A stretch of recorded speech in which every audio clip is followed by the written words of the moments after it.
The vast number of children seeing pornography come across it by accident. That's really quite a sad indictment, isn't it? In my conversation with children, I have heard how some features of online platforms contribute to their exposure to pornography, including ones like disappearing images. Her office will, of course, be watching the implementation of the Online Safety Act brought into force on the 25th of July. Children are able to share intimate images of themselves with each other. And when nearly half of young people agree with this quote, the girls may say no at first, but then can be persuaded to have sex. We are not just failing to protect children online, we are also allowing what drives violence against women and girls to flourish. He goes on to say that we think it is important to understand how pornography impacts young people in order that we may better protect all children from harm. And what is really interesting is that she really says her report is not intended to be read by the very children it was meant to protect because of the content.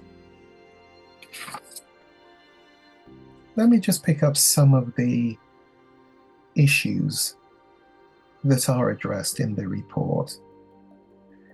It is normal for children and young people to be exposed to online pornography. 70% of surveyed respondents had seen pornography online, and that was up from 64% in 2023.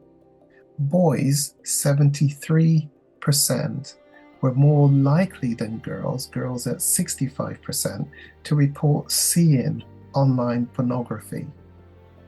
A large portion of children with special educational needs, 76%, had seen pornography in comparison to those without special education needs, 69%.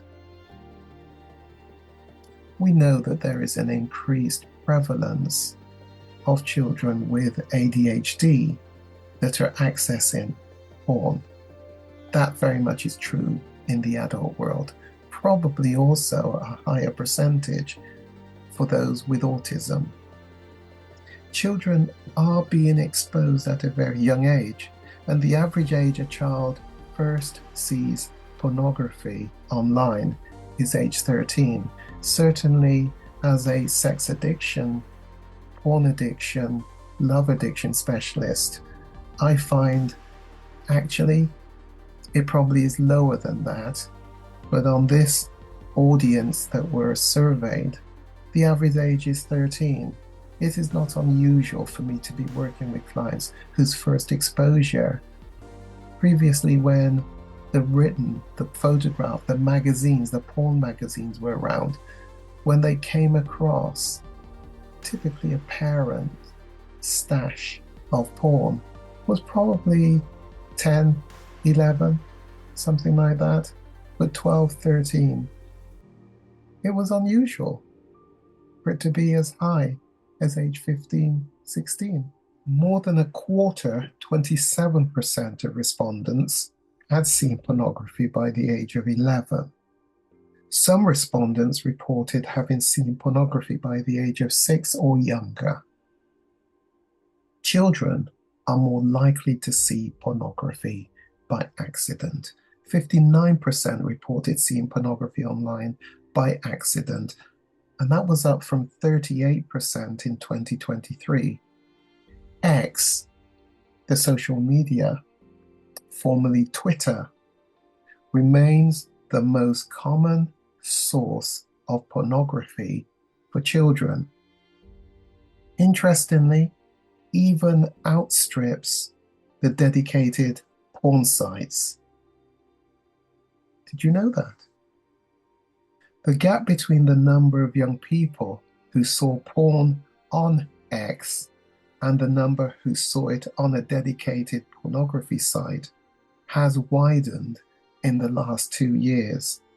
X now accounts for 10% more exposure than the dedicated porn sites, which was 45 versus 35% in 2025. And that compared to only 4 points higher in 2023.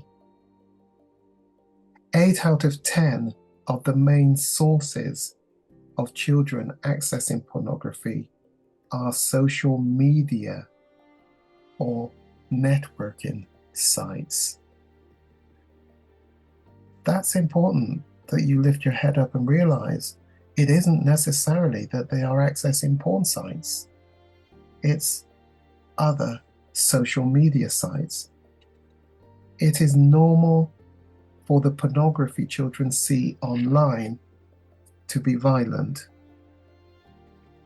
The majority of respondents who had seen pornography reported seeing depictions of acts that are illegal under the existing pornography laws, or will soon be illegal under an act that is going through Parliament at the moment called the Crime and Policing Bill. 58% of respondents had seen pornography depicting strangulation before they had even reached age 18. 44% reported seeing a depiction of rape, specifically also rape because it was sex whilst the other person was asleep. Pornography impacts children's attitudes towards women and girls. 44% of respondents agreed with the statement. Girls may say no at first, but then can be persuaded to have sex later on. Children who had seen pornography were more likely to agree with this statement than those who had not seen pornography. Girls were more likely to agree with the statement more so than boys.